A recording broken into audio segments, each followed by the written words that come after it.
प्रकृतिर्गुणसम्मूढा प्रकृतिर्गुणसम्मूढा सजन्ते गुणकर्मषु सजन्ते गुणकर्मषु तान् अकृत्स्न विदो मन्दान् तान् कृत्स्न विदो मन्दान् कृत्स्न भिन्न विचालयेत् कृत्स्न भिन्न। कृत्स्न विन्न विचालयेत। ओके, कोई अवेलेबल है ट्रांसलेशन पढ़ने के लिए? Translation of upper. ओके, मैं पढ़ता हूँ translation. I can read Prabhu ji. Please please पढ़िए हाँ। भगत। Translation. Bewildered by the modes of material nature, the ignorant fully engage themselves in material activities and become attached. But the wise should not unsettle them, although these duties are inferior due to the performer's lack of knowledge. Purport. Persons who are unknowledgeable falsely identify with gross material consciousness and are full of material designations. This body is a gift of the material nature, and one who is too much attached to the bodily consciousness is called Manda, or a lazy person without understanding of spirit soul. Ignorant men think of the body as the self. They accept bodily connections with others as kinsmanship. The land in which the body is obtained is their object of worship, and they consider the formalities of religious rituals to be ends in themselves. Social work, nationalism, and altruism are some of the activities for such materially designated persons. Under the spell of such designations, they are always busy in the material field. For them, spiritual realization is a myth, and so they are not interested. Those who are enlightened in spiritual life, however, should not try to agitate such materially engrossed persons. Better to prosecute one's own spiritual activities silently. Such bewildered persons may be engaged in such primary moral principles of life as non-violence and similar materially benevolent work. Men who are ignorant cannot appreciate activities in Krishna consciousness, and therefore Lord Krishna advises us not to disturb them and simply waste valuable time. But the devotees of the Lord are more kind than the Lord because they understand the purpose of the Lord. Consequently, they undertake all kinds of risks, even to the point of approaching ignorant men to try to engage them in the acts of Krishna consciousness, which are absolutely necessary for the human being. Hare Hare Krishna. Krishna, thank you so much for reading. तो यहाँ पे क्या बता रहे हैं कि तीन गुणों के चंगुल में हमने पीछे पढ़ा था ना, कि कैसे जो कार्य हो रहे हैं वो इंसान सोचता है कि मैं ही कर रहा हूँ, मगर ये प्रकृति के तीन गुणों के प्रभाव के कारण हो रहा है। और इसी वजह से जो प्रकृति के तीन गुण हैं वो हमारे ऊपर एक्ट करते हैं। और जो लोग अपने आप को बहुत ज़्यादा एक पर्टिकुलर मोड में एक्सपोज करते हैं वो उसी पर्टिकुलर मोड से इन्फ्लुएंस होते हैं। जैसे जो सतोगुण में ज़्यादा अपने आप को एक्सपोज करेंगे वो सतोगुण के प्रभाव में रहेंगे, और जो तमोगुण में करेंगे वो तमोगुण के प्रभाव में रहेंगे। तो जो इग्नोरेंट मैन है, मतलब जो तमोगुण के प्रभाव में आ जाते हैं, वो मटीरियल एक्टिविटीज से बहुत ज़्यादा अटैच हो जाते हैं। और जो बुद्धिमान व्यक्ति हैं, जो सेल्फ रियलाइज्ड हैं, ऐसे लोग जानते हैं, समझते हैं कि हाँ भाई ये बहुत ज़्यादा अटैच हो गए हैं, लेकिन वो उनको अनसेटल करने के लिए नहीं कहते सीधा छोड़ के कचार कर लो। वो देखते हैं कि जो जिससे वो स्पिरिचुअली और मटीरियली बेटर सिचुएशन में आ सके, और इस तरीके से इंकरेज करते हैं उनको। प्रभुपाद यहाँ कह रहे हैं कि इवन एंड में ये बता रहे हैं कि इवन दो इग्नोरेंट मैन है, उनको भगवान यहाँ पे कह रहे हैं कि उनको अनसेटल मत करो, वो जो कर रहे हैं उसको उसमें एलिवेट होने दो उनको। और प्रभुपाद कहते हैं हाँ, सिर्फ एलिवेट नहीं बल्कि उनको, जो भक्त हैं वो भक्ति में भी लाने की कोशिश करते हैं ताकि और ज़्यादा उनको ब्लिसफुल इन्वायरमेंट मिले। इससे पहले प्रभुपाद ये बता रहे हैं यहाँ पोपट में कि जो मटीरियल कॉन्शियसनेस में हम जब रहते हैं तो हमारी सारी थॉट प्रोसेस सिर्फ मटीरियल लेवल पे ही रहता है। जैसे मेजॉरिटी लोग हर वक्त यही सोच रहे थे कैसे पैसा बनाएं, पूरी कॉन्शियसनेस उसी में रहती है, लेकिन स्पिरिचुअल एडवांसमेंट की तरफ कॉन्शियसनेस नहीं जा पाती। तो जो जो चीज़ें हम एक्यूमुलेट कर रहे हैं, या जो जो चीज़ें हम शरीर के लिए, हेल्थ के लिए कर रहे हैं, या अपनी नॉलेज प्रोफेशन के लिए कर रहे हैं, वो सारी चीज़ें बहुत ज़रूरी है, लेकिन वो हमारे साथ नेक्स्ट लाइफ में नहीं जाएंगी। तो इन सब चीज़ों के साथ साथ बहुत इंपॉर्टेंट है ये समझना कि हम प्रिपेयर हों उस टाइम के लिए जब ये शरीर हमें छोड़ना पड़ेगा, और जो स्पिरिचुअल लर्निंग्स हैं, टीचिंग्स हैं, वो एक्चुअली हमारे साथ जाएंगी। तो जो व्यक्ति सिर्फ मटेरियल लेवल पे ही सोचते हैं वो लेजी हैं स्पिरिचुअल लाइफ की तरफ, और उनको यहाँ पे मंदा बताया गया है, लेजी पर्सन, जो कि स्पिरिचुअल लाइफ को इग्नोर कर देते हैं। और नेचुरली, क्योंकि हम मटेरियल एनवायरनमेंट में हैं, सारी मटेरियल वाइब्रेशंस हैं, तो मटेरियल कॉन्शियसनेस से बहुत ज़्यादा इन इन्फेक्ट हो जाते हैं। तो इस इन्फेक्शन को काउंटर करने के लिए कई बारी वो लोग उनको एक्चुअली भगवत गीता और स्पिरिचुअल चीज़ों में लगना चाहिए, लेकिन वो सिर्फ रिचुअल्स तक ही रह जाते हैं, जस्ट फॉर्मेलिटीज ऑफ रिचुअल्स कर लेते हैं, जैसे मंदिर गए या कोई थोड़ा रिचुअल किया, लेकिन उसका सब्सटेंस नहीं समझा, ये नहीं समझा कि प्रोसेस क्या है। तो उससे बहुत लिमिटेड बेनिफिट होता है definitely, rituals are important also, मगर उनसे मैक्सिमम बेनिफिट नहीं मिल पाता, और इस वजह से वो उसी लेवल तक रह जाते हैं। और या फिर कोई एक पर्टिकुलर पर्पस अपनी लाइफ का बना लेता है, कोई सोशल पर्पस होता है, कोई पॉलिटिकल पर्पस होता है, धरने में बैठ जाते हैं लोग, या फिर भूख हड़ताल, इस तरीके से कुछ कुछ चीज़ें करने के लिए अपना पर्पस बनाते हैं, लेकिन सारे मटेरियल लेवल पे होते हैं, इसलिए इनसे लॉन्ग टर्म सेटिस्फैक्शन, हैप्पीनेस और ब्लिस नहीं मिल पाता, जिससे वो भी पूर्ण आनंद से वंचित रह जाते हैं, और बाकी लोग भी जो उनसे कनेक्टेड हैं उनको भी अल्टीमेट ब्लिस नहीं मिल पाता। तो यहाँ पे बता रहे हैं कि ऐसे इंटरेस्ट जो हैं लोगों के, उनको कैसे ट्रांसफॉर्म करके स्पिरिचुअल लाइफ की तरफ उनका इंटरेस्ट आए, और कैसे वो बैलेंस कर पाए, ये एक एडवांस स्पिरिचुअलिस्ट के लिए बहुत इंपॉर्टेंट होता है गाइड करना। इसका क्लासिक एग्जांपल है नारद मुनि।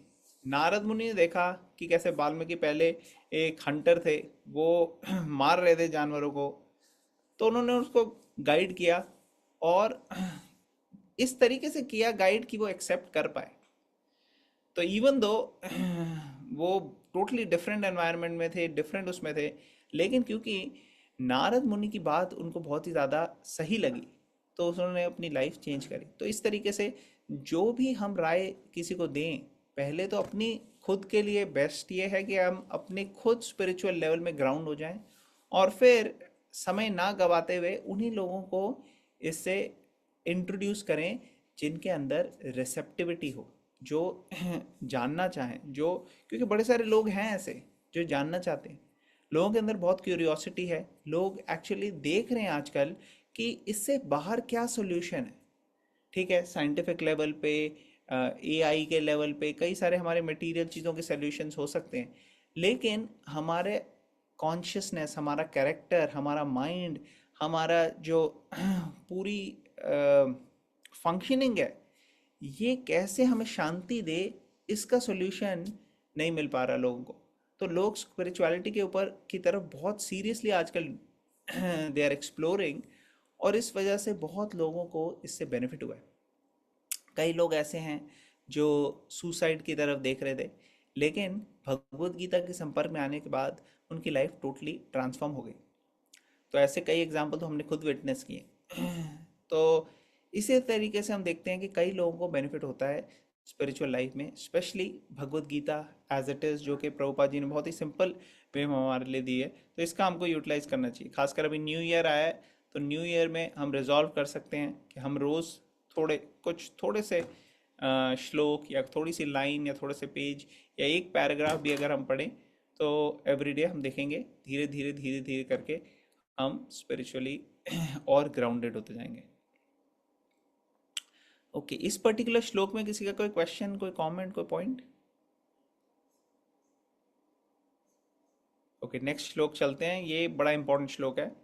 तो इसका जो संस्कृत है, मैं चाहूँगा सब लोग रिपीट करें ये, क्योंकि ये संस्कृत भी इसकी इम्पोर्टेंट है, इसका ट्रांसलेशन भी, और इसका हम डिस्कशन करेंगे, वो भी काफ़ी प्रैक्टिकली हेल्पफुल रहेगा। ठीक है, हम्म। प्लीज रिपीट कीजिए। मयि सर्वाणि कर्माणि मयि मयि सर्वाणि सर्वाणि कर्माणि कर्माणि न्यास्याध्यात्म चेतसा संन्यास्याध्यात्मचेतसा सन्न्यासाध्यात्मचेतसा निर्ममो भूत्वा निराशीर्निर्ममो भूत्वा भूत्वा स्वविगता ज्वरा। युध्यस्व युद्धस्वविगतज्वरः। विगतज्वरः। और बारी बोलेंगे, मयि सर्वाणि कर्माणि मयि मयि सर्वाणि सर्वकर्माणि कर्माणि संन्यास्याध्यात्म चेतसा सन्न्यासाध्यात्मचेतसा संन्यासाध्यात्मचेतसा चेतसा निर्ममो भूत्वा निराशीर्निर्ममो भूत्वा भूत्वा युध्यस्व विगता ज्वरा। युध्यस्व युद्धस्वविगतज्वरः। विगतज्वरः। एक बारी और, मयि यस सर्वाणि कर्माणि मयि मयि सर्वाणि सर्वाणि कर्माणि संन्यास्याध्यात्म चेतसा सन्न्यासाध्यात्मचेतसा चेतसा निराशीर्निर्ममो भूत्वा निराशीर्निर्ममो निराशीर्निर्ममो भूत्वा भूत्वा विगता ज्वरा। युध्यस्व युद्धस्वविगतज्वरः। विगतज्वरः। कौन पढ़ेगा ट्रांसलेशन? मैं पढ़ती हूँ प्रभु जी। प्लीज पढ़िए माता।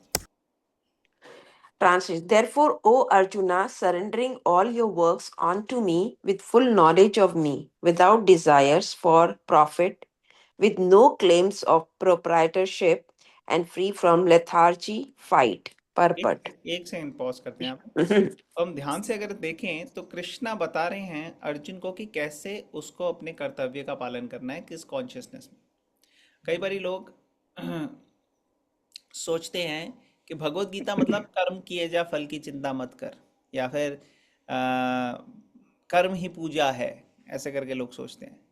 लेकिन कर्म किस कॉन्शियसनेस में करना चाहिए, किस कर्म को हम कह सकते हैं कि ये पूजा के लायक है, या फिर किस कर्म को हम समझ सकते हैं किस कॉन्शियसनेस में कि फल की चिंता नहीं करना, वो ये है, वो यहाँ पे दिया हुआ है कि पहले भगवान ने बताया कि surrendering all your works to me. तो अगर संस्कृत में देखें, संन्यास्याध्यात्म चेतसा, सन्यासी की कॉन्शियसनेस में आपने काम करना है। सन्यासी मतलब कि कुछ अटैचमेंट नहीं है आपका, आप डिटैच होके अपने कर्तव्य का पालन कर रहे हो। ये भी नहीं सोच रहे हो आप कि नहीं मेरे को नहीं करना का पालन, कि मेरे को क्या रखा है।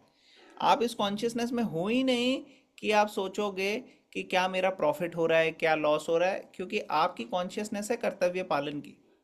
संन्यास्याध्यात्म चेतसा, संन्यास की।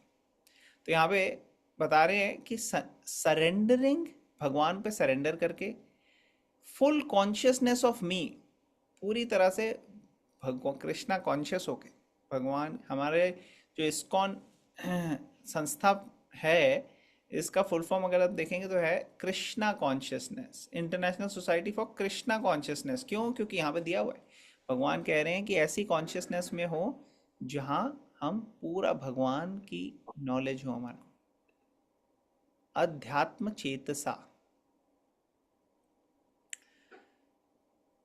विदाउट डिजायर फॉर प्रॉफिट, मतलब मटेरियल प्रॉफिट की तरफ नहीं जाए हम। नो क्लेम्स ऑफ प्रोप्राइटरशिप, हमें लगता है ना हम यहाँ के प्रोप्राइटर है, मतलब ये प्रॉपर्टी मेरी है, ये मेरे को बिलोंग करता है। एक्चुअली प्रॉपर्टी तो पहले भी थी मेरे पैदा होने से, और बाद में भी रहेगी मेरे मरने के। तो मेरी है का क्या मतलब है? अभी के लिए टेम्परेरीली मेरा नाम लिखा गया है, लेकिन वो कुछ साल के लिए है, उसके बाद तो मेरी होगी नहीं। लेकिन अल्टीमेटली ये प्रॉपर्टी किसकी है? भगवान की है। सारी प्रॉपर्टीज भगवान की। तो अर्जुन जब युद्ध कर रहे हैं तो इसलिए नहीं सोचे कि मुझे प्रॉफिट होगा इससे या मुझे लॉस होगा। उसको किस कॉन्शियसनेस में करना है युद्ध, ये सोच के करना है जैसे एक सन्यासी अपने कर्तव्य का पालन करता है, उसी तरह से एक राजा, एक क्षत्रिय को अपने कर्तव्य का पालन करना है। और फ्री फ्रॉम लेथर्जी फाइट, तो लेथर्जी का यहाँ पे है विगत ज्वरा, तो ज्वरा प्रभुपाद पोपट में आगे बताएंगे। फीवरिश मेंटालिटी भी होती है। ज्वरा मीन्स फीवर ना, Hmm. फीवर, लेथर्जी, इससे क्या हुआ है, ये माइंड का फीवर है। माइंड हमारे को लिमिट कर देता है, हमारी एबिलिटीज और कैपेबिलिटीज को वो सीमित कर देता है, एक्सपैंड नहीं करने देता। हमारे अंदर बहुत कैपेबिलिटीज हैं, लेकिन माइंड जो है वो कहता है नहीं नहीं नहीं, बस इतना ही, बस इतना ही। तो ये है फीवरिश या लेथर्जिक मेंटालिटी। तो पर्पट पढ़ेंगे, फिर हम और डिस्कस करेंगे इसकी practical application. Please Per- continue कीजिए। Purport. This verse clearly indicates the purpose of Bhagavad Gita. The Lord instructs that one has to become fully Krishna's conscious to discharge duties as if in military discipline. Such an injunction may make things a little difficult. Nevertheless, duties must be carried out with dependence on Krishna because that is the constitutional position of the living entity. The living entity एक second cannot. यहाँ पे, एक second यहाँ pause करते हैं sir दमा से। तो देखो यहाँ पे क्या बताया गया है कि ये भगवत गीता का पर्पस है। क्या पर्पस है? भगवान यहाँ पे बता रहे हैं कि पूरी तरह से कृष्णा कॉन्शियस होना अपनी ड्यूटीज में, Mhm. और ऐसे करना जैसे मिलिट्री डिसिप्लिन। अब अगर आप देखोगे मिलिट्री में, आप किसी ऐसे किसी का है कोई रिलेटिव मिलिट्री में? मेरे डैडी थे आप नेवी फिर में. हाँ, तो फिर आप अच्छे से बता सकते हैं ये चीज, कि जब मिलिट्री की ट्रेनिंग होती है तो कोई 1 मिनट भी आप लेट नहीं हो सकते, 1 सेकंड भी। जल्दी Mhm. जल्दी आते हैं लोग। Military discipline means strictness. उस वक्त Mhm. ये नहीं कह सकते वो नहीं यार मेरा मन नहीं आज उठने का, नहीं, ऐसा नहीं हो सकता। मिलिट्री डिसिप्लिन मीन्स आपका मन हो नहीं हो, तो ये कौन सी कॉन्शियसनेस है? ये है संन्यास्याध्यात्म चेतसा, बिल्कुल डिटैचमेंट। आप ये नहीं सोच सकते आपका माइंड क्या कह रहा है, आपको जस्ट करना है, जस्ट डू इट। जैसे मैं कल भी एग्जांपल दे रहा था कि एग्ज़ाम का कि एग्ज़ाम से पहले हम ये नहीं सोचते कि अभी मन कर रहा है पढ़ने का, नहीं मन कर रहा, क्या है, पढ़ते हैं बस कि एग्ज़ाम देना है। और जो चीज़ पढ़ने के लिए कई कई दिन लगे थे आपको पहले, वो एग्ज़ाम से जस्ट पहले माइंड इतना ज़्यादा एक्सपैंड हो जाता है कि वो चीज़ आपको फटाफट हो जाती है। तो ये चीज़ जो है ये कॉन्शियसनेस पे डिपेंड करता है। अगर हमारी कॉन्शियसनेस ऐसी होगी तो नेचुरली चीज़ें होती जाएंगी। तो ये दिस इज मिलिट्री डिसिप्लिन। फिर यहाँ प्रभुपाद कह रहे हैं ये डिफिकल्ट होता है, ऐसा नहीं कि बड़ा आसान है, Mhm. लेकिन जब समझ लिया कि ये मेरी ड्यूटी है, ये करनी करनी है, तो फिर हो जाती है। अगर हम माइंड को ऑप्शन देंगे तो माइंड हमेशा कंफर्ट जोन में जाएगा, लेकिन अगर ये है कि करना ही करना है तो कर लेंगे। Mhm. कंटिन्यू कीजिए बात। Mhm. The living entity cannot be happy independent of the cooperation of the Supreme Lord, because the eternal constitutional position of the living entity is to become subordinate to the desires of the Lord. Arjuna was therefore ordered by Sri Krishna to fight as if the Lord were his military commander. One has to sacrifice everything for the good will of the Supreme Lord and at the same time discharge prescribed duties without claiming proprietorship. Arjuna did not have to consider the order of the Lord, he had only to execute his order. The Supreme Lord is the soul of all souls. Therefore, one who depends solely and wholly on the Supreme Soul without personal consideration, or in other words, one who is fully Krishna's conscious, is called Adhyatma Chetas.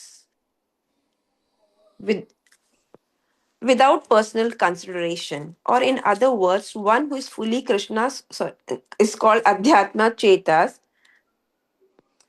Nirasha means that one has to act on the order of the master but should not accept fruitive results. The cashier may count millions of dollars for his employer, but he does not claim a cent for himself. Similarly, one has to realize that nothing in the world belongs to any individual person, but that everything belongs to the Supreme Lord. That is the real purport of my or unto me. And one acts in such Krishna's consciousness Certainly, he does not claim proprietorship over anything. एक minute This, यहाँ पे रुक के, yes, तो यहाँ पे प्रभुपाद बता रहे हैं कि मिलिट्री कमांडर जैसे ऑर्डर करते हैं और सोल्जर्स उसी को फॉलो करते हैं, अर्जुन भी उसी तरीके से अगर कॉन्शियसनेस में करेगा कि Krishna is the commander, I am doing it, तो then it is the consciousness of अध्यात्म चेतसा, कृष्णा कॉन्शियस है वो और कर रहा है। लेकिन साथ ही साथ ये निराशेर भी है, क्योंकि उसको रिजल्ट पे फोकस नहीं है, अभी करना है, मुझे करना है बस।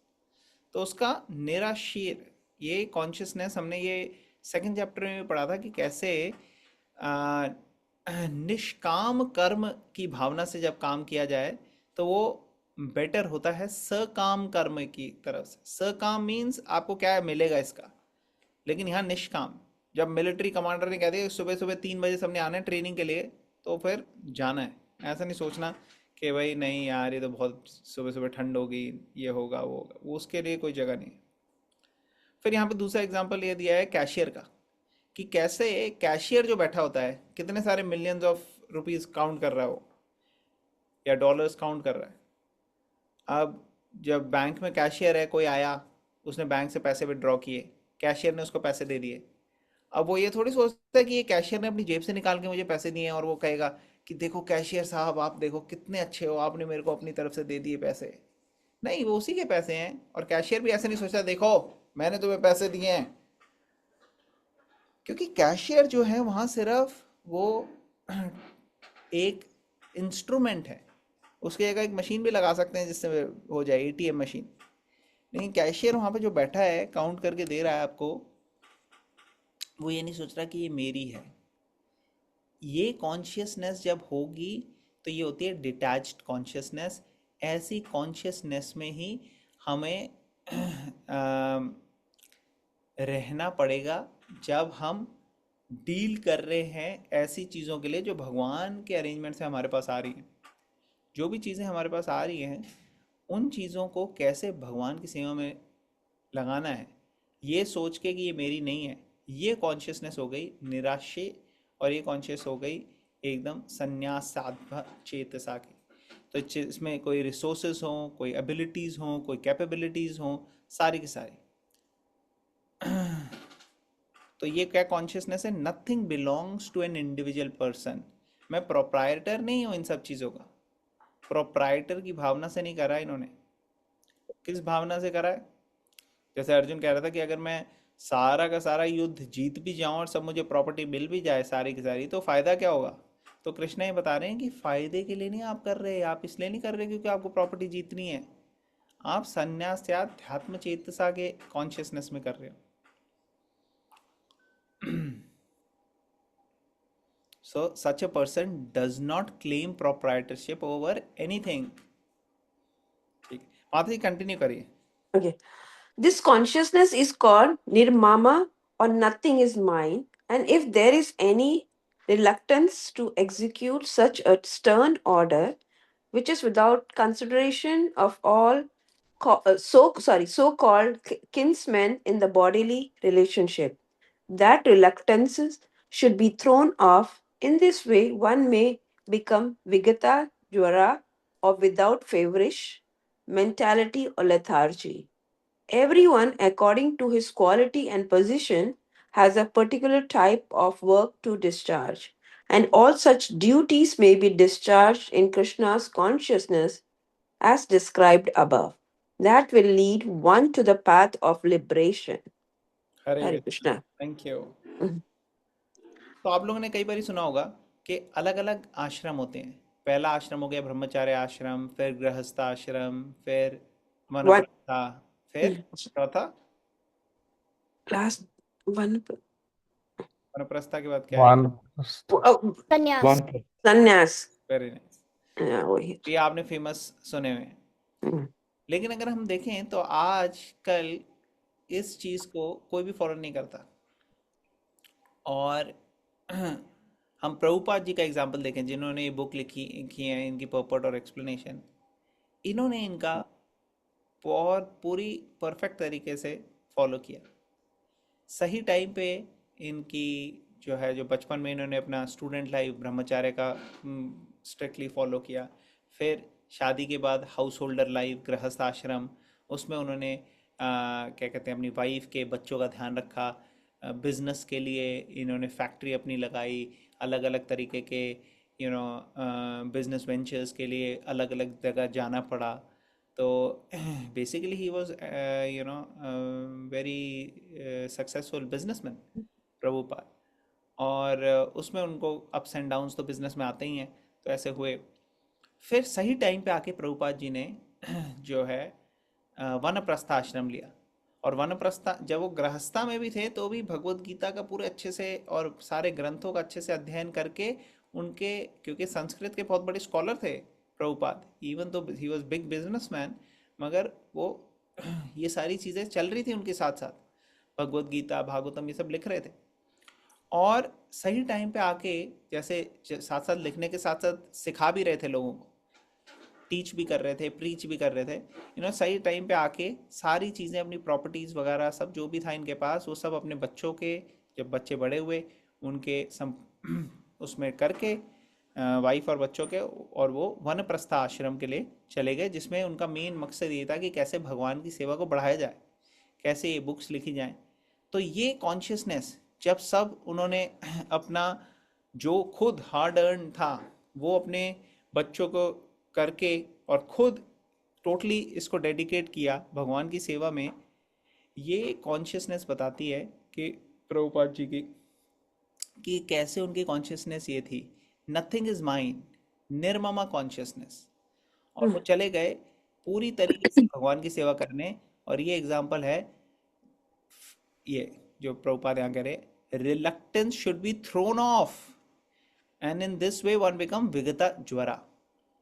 तो ये एक्सटर्नल्स के लिए नहीं है कि कोई बाहर चला जाए तो नेसेसरली वो इस कॉन्शियसनेस में होगा। मेन चीज़ है इंटरनल्स। तो प्रभुपाद जी जो हैं उन्होंने अपनी लाइफ में किया, लेकिन उनके शिष्यों को उन्होंने ऐसे नहीं करा कि सबको ये करना है, संन्यास लेना है या ये। बेसिकली उन्होंने ये कहा कि कॉन्शियसनेस सन्यासी की होनी चाहिए, क्योंकि अर्जुन है यहाँ पे, वो कोई सन्यासी थोड़ी है। लेकिन कृष्ण अर्जुन को कह रहे हैं, अर्जुन की तो वाइफ है, बच्चे हैं, राजा बनेगा वो जीतने के बाद, तो वो कॉन्शियसनेस में रहे जो सन्यासी की कॉन्शियसनेस है और उसमें कार्य करे। और प्रभुपाद जी ने भी यही सिखाया। यहाँ पे अमेरिकन्स कई सारे जो कि टोटली डिफरेंट लाइफस्टाइल, इंडिया में तब तो बहुत ज़्यादा डिफरेंट थी लाइफ, आजकल तो इंडिया भी अमेरिकनाइज्ड हो गया पूरा। लेकिन जब प्रभुपाद जी थे 1960s 1950s 1970s, उस टाइम पे फिर भी इंडिया का कल्चर जो था वो डिफरेंट था आज से। कुछ वैदिक संस्कृति की चीज़ें फिर भी थी। तो तब प्रभुपाद जी अपने जब अमेरिका आए तो अमेरिका में तो कुछ कल्चर था ही नहीं। तब उन्होंने ये बताया था कि कैसे एक हाउस होल्डर या गृहस्थ आश्रम का मतलब ये है कि भगवान को सेंटर में रखें और भगवान की सेवा में रहें। और उसी कॉन्शियसनेस में जब हम रहते हैं तो हम कोई भी रिलक्टेंस हो इस चीज़ को करने के लिए, उसको हम कहते हैं विगता ज्वरा, मतलब जो भी ये फीवरिश मेंटालिटी है, और इसको थ्रो ऑफ कर देना चाहिए ऐसी रिलक्टेंस को, और पूरी तरह से भगवान की सेवा में रख देना चाहिए। अगर हम ऐसे करते हैं तो चाहे हम घर में हैं गृहस्थ लाइफ में, चाहे हम सन्यासी लाइफ में, दोनों में कोई फ़र्क नहीं पड़ेगा, दोनों के दोनों परफेक्ट हैं। लेकिन अगर हम सन्यासी की लाइफ में भी हो और अगर हमारा कॉन्शियसनेस ऐसी नहीं है, नथिंग इज माइन, और रिलक्टेंस है भगवान की सेवा करने में, तो फिर कोई बेनिफिट नहीं है। जैसे फेमस स्टोरी आती है दुर्वासा मुनि और अम्बरीश महाराज की। किसी को याद है ये स्टोरी? हमने पहले भी डिस्कस करी हुई है। हाँ कौन प्रभु बताएगा? जी। हाँ बताइए माता जी। दुर्वासा महाराज थे ना, जिन्होंने फास्टिंग करी थी और फिर उनके खाने अम्बरीश का महाराज। टाइम हो गया। हाँ अम्बरीश अम्बरीश महाराज है महाराज फर्स्ट। हाँ। फास्टिंग करी थी और फिर जब भी उनके फास्ट व्रत तोड़ने का समय हो रहा था, तभी तभी ही दुर्वासा वो मुनि आ गए प्रकट थे। हुए थे ना, हाँ दुर्वासा महाराज। तो दुर्वासा वो दुविधा में आ गए कि इनकी सेवा करूं कि व्रत तोड़ूं, क्योंकि दोनों ही एक ही मुहूर्त पे व्रत तोड़ना भी उनके लिए जरूरी था, और उनकी सेवा करना भी उनके लिए जरूरी था। बिल्कुल ठीक, बिल्कुल यस, परफेक्ट। तो जब ऐसा हुआ तो दुर्वासा मुनि चले गए थे स्नान करने, और हाँ। जब तक प्रॉपरली उनकी सेवा ना कर लो, उनको भोजन ना दे दें, तब तक खुद कैसे खाएं? ऐसे हम्म। कॉन्शियसनेस थी इनकी। तो दुर्वासा मुनि हम्म। नहीं आ रहे थे, तो इन्होंने अपने मंत्रियों से संपर्क करके डिसाइड किया कि ठीक है, थोड़ा सा जल ले लेते हैं, क्योंकि निर्जल हम्म। फास्टिंग था। और अगर हाँ। फास्ट समय पे पूरा हो तो उसका मैक्सिमम बेनिफिट होता है एक राजा के लिए, तो पूरे किंगडम को उससे बेनिफिट होता है अगर राजा करे। तो उन्होंने कहा ठीक है, थोड़ा जल ले लेते हैं।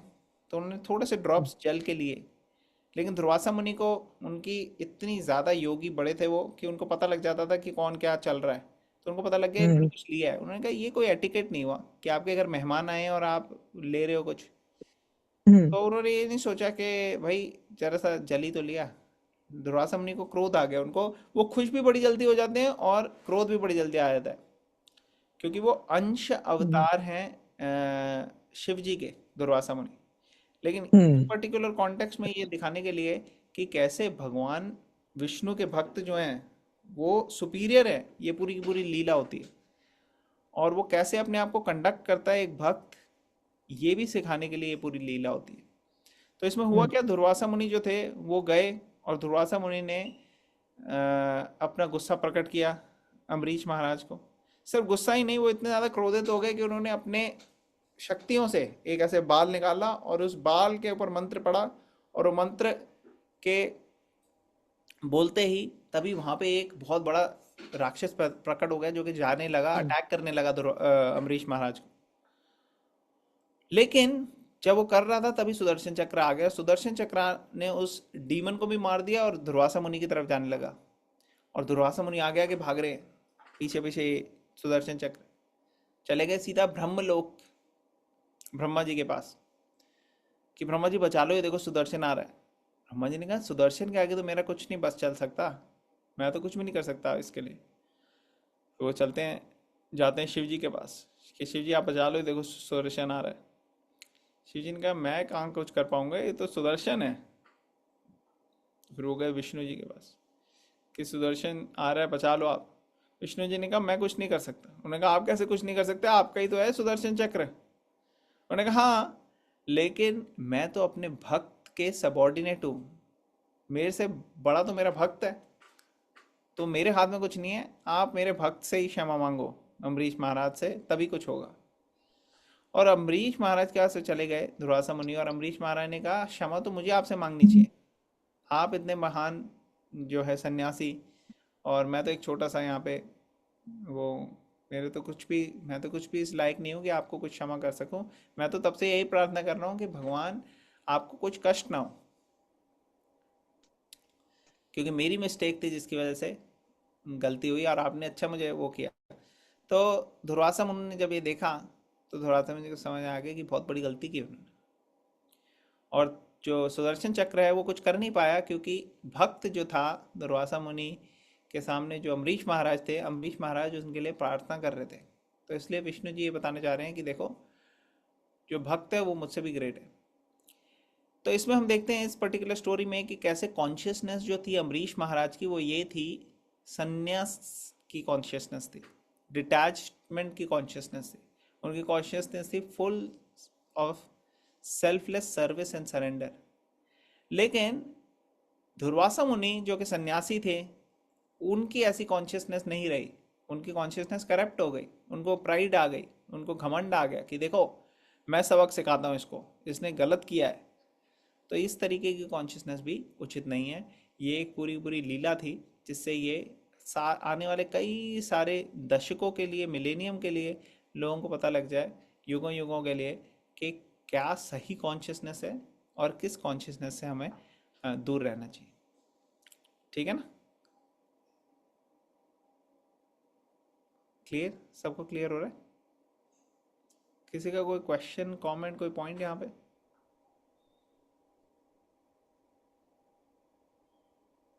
ओके, तो हम इसकी ट्रांसलेशन एक बार दोबारा पढ़ेंगे। कौन वॉलंटियर करेगा पढ़ने के लिए? I can read, Prabhuji. Please पढ़िए। Therefore, O Arjuna, surrounding of surrendering. all your works into me, with full knowledge of me, without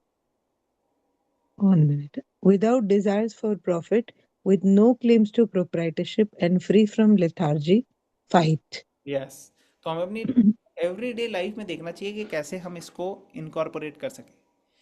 जैसे हम देखते हैं बड़े बड़े जो एथलीट्स होते हैं या स्पोर्ट्समैन होते हैं या जो भी लोग होते हैं, वो इस कॉन्शियसनेस में रहते हैं कि वो माइंड को और लेथार्जी को अपने सामने एक ऑब्स्टेकल आने नहीं देते।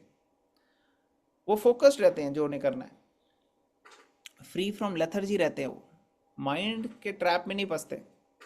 बड़े बड़े आप देखो स्पोर्ट्समैन, विराट कोहली हो गया, या वो हो गया सचिन तेंदुलकर हो गया, या इवन दूसरे स्पोर्ट्स में देख लो आप, जो कि मोहम्मद अली, या फिर माइकल जॉर्डन, ये सारे के सारे हम देखते हैं इनमें एक चीज़ कॉमन है, वो ये है कि ये अपने प्रैक्टिस के ऊपर पूरे डेडिकेटेड थे। वो ये नहीं देखते थे कि कैसे आज थोड़ा रिलैक्स कर लेते हैं, कल थोड़ा रिलैक्स कर लेते हैं, नहीं, वो स्केड्यूल के हिसाब से अपने आप चलते रहते थे। अपनी बॉडी जितनी उनकी कैपेबिलिटी थी उसको एक्सपैंड कर देते थे, क्योंकि कॉन्शियसनेस जो थी वो ऐसी नहीं थी कि अपने आप को लिमिट करके रखे। हमारी कैपेबिलिटी बहुत ज़्यादा है, लेकिन हम उसको लिमिट करके रखते हैं। स्पिरिचुअल लाइफ में भी हम देखते हैं, कई बार हम सोचते हैं कि ठीक है भगवान की चैंटिंग करनी है, एक माला कर लेते हैं। एक्चुअली हम इसलिए बने हैं कि हम 16 माला कर सकते हैं, हम 32 माला कर सकते हैं, हम 64 माला कर सकते हैं, लेकिन हम एक में ही अपने आप को सीमित कर लेते हैं।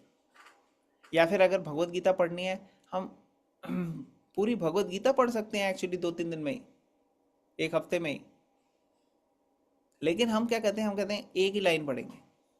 हम सीमित कर लेते हैं अपने आप। वो भी अच्छा है, ना करने से वो भी अच्छा है कि करें, कहीं ना कहीं शुरू करें, लेकिन धीरे धीरे हम देखते हैं कि जब हम इस कॉन्शियसनेस में आते हैं कि फ्री फ्रॉम लेथर्जी हम हो जाएं, और हम इस भावना से काम करें कि भगवान को मन में रख के और पूरी तरह से भगवान को सरेंडर होके, तो हम अनइमेजिनेबल सर्विस कर सकते हैं। Unimaginable service.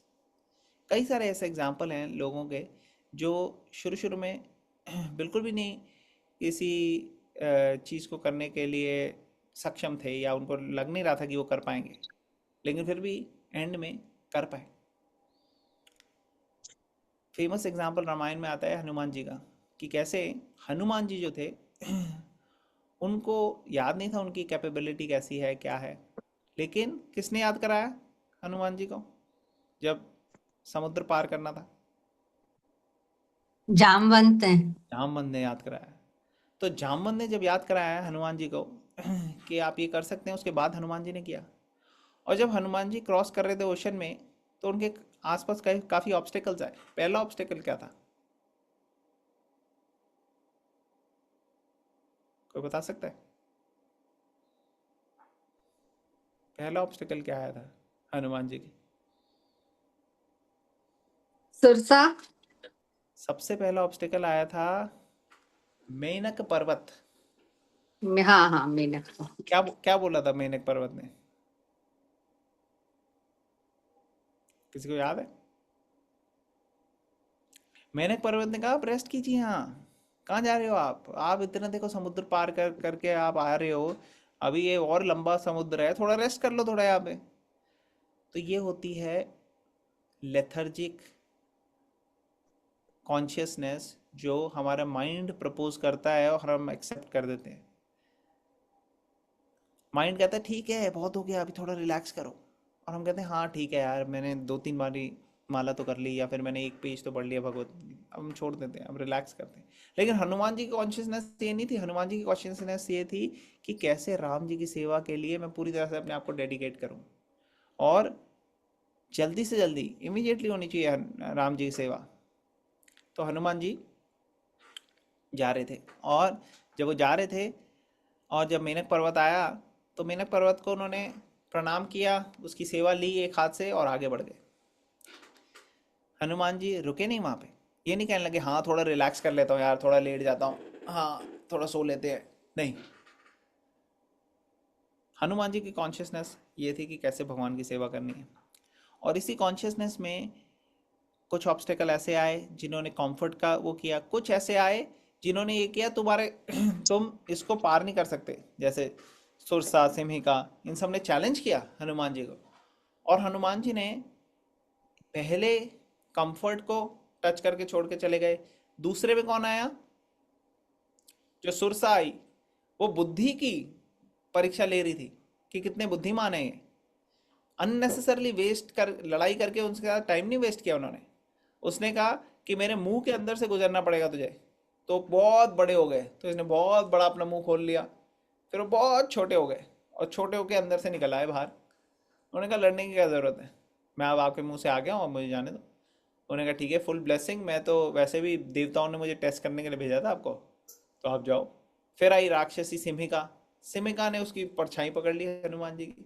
अब यहाँ पे पावर का डिस्प्ले करना था, तो हनुमान जी ने उसमें भी एस किया, 10/10 उसको युद्ध करके मार दिया। तो यहाँ पे हम देखते हैं कि सारे डिफरेंट डिफरेंट स्ट्रैटेजीज उन्होंने यूज़ की हनुमान जी ने, और सभी को राम जी की सेवा में लगाया।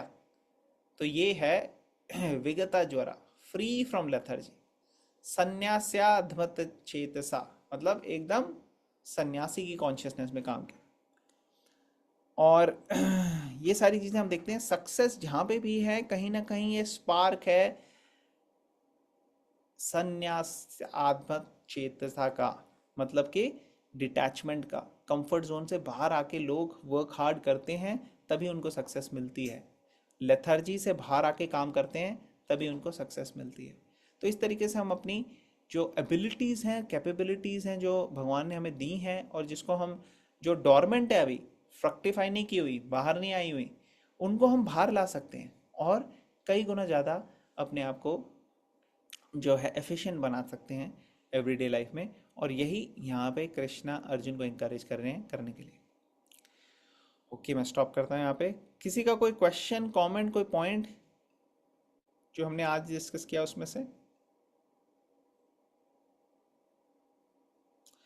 तो ये प्रभु काफी जी इम्पोर्टेंट।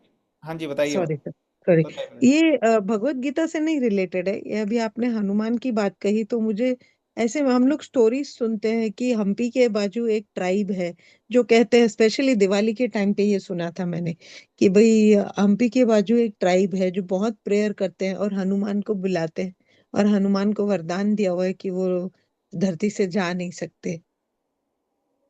मेरे को इस ये बारे में सच? ज़्यादा आइडिया नहीं है, मेरे को थोड़ा स्टडी करना पड़ेगा इस पर्टिकुलर टॉपिक में, तो फिर मैं आपको बता हम्म। सकता हूँ कि किस कॉन्टेक्स्ट में ये है, ओके। सही है कि नहीं है, ऑथराइज्ड है ये बात कि नहीं है, लेकिन हम्म। अभी मेरे को ऐसे कोई स्मरण नहीं हो रहा। अच्छा।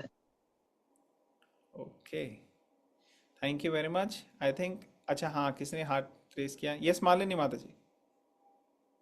श्री कृष्ण प्रभु। हरे कृष्ण जैसे माता आप हनुमान जी का आप जैसे उदाहरण दे रहे थे, तो प्रभु जी हम ये क्वालिटीज हम में कैसे ला सकते हैं? कि हम तो बहुत बार ऐसे सोचते हैं कि नहीं आज नहीं कल करेंगे, हाँ, और भगवान के बारे में मोस्टली कुछ से कुछ होता है, जैसे रीडिंग है, चैंटिंग तो रेगुलर करना ही पड़ता है, बट जैसे रीडिंग है या कुछ है तो वो टालते। तो हम ये क्वालिटीज कैसे डेवलप कर सकते हैं प्रभु जी? हरे कृष्ण। परफेक्ट क्वेश्चन, बहुत अच्छा क्वेश्चन है माता जी, कि ये हनुमान जी के अंदर तो है, हमारे अंदर कैसे है? तो हर एक के अंदर एक कैपेबिलिटी है, और अपनी कैपेबिलिटी को मैक्सिमाइज करने का सबसे अच्छा तरीका ये होता है कि हम भगवान की शरण लें, भगवान से प्रार्थना करें, और ऐसे एनवायरनमेंट के अंदर अपने आप को एक्सपोज करें जहाँ पे ऐसे लोग हों जो उस पर्टिकुलर एस्पेक्ट में ऑलरेडी काम कर रहे हैं। जैसे मान लो, जैसे रीडिंग की आपने बात करी, तो अगर हम ऐसे लोगों के साथ संपर्क करें जो लोग बाकी भी रीडिंग में को इम्प्रूव करने में कोई प्रयास करना चाह रहे हैं, तो ऐसे लोगों के एसोसिएशन में हम भी कर सकते हैं। अगर स्पेसिफिकली अपनी एनर्जीज हमने डालनी है, और एक यूनिट, एक, जैसे हम कहते हैं ये संकीर्तन यज्ञ है। संकीर्तन मीन्स सबके साथ चलना है, सबके साथ रह के करना है।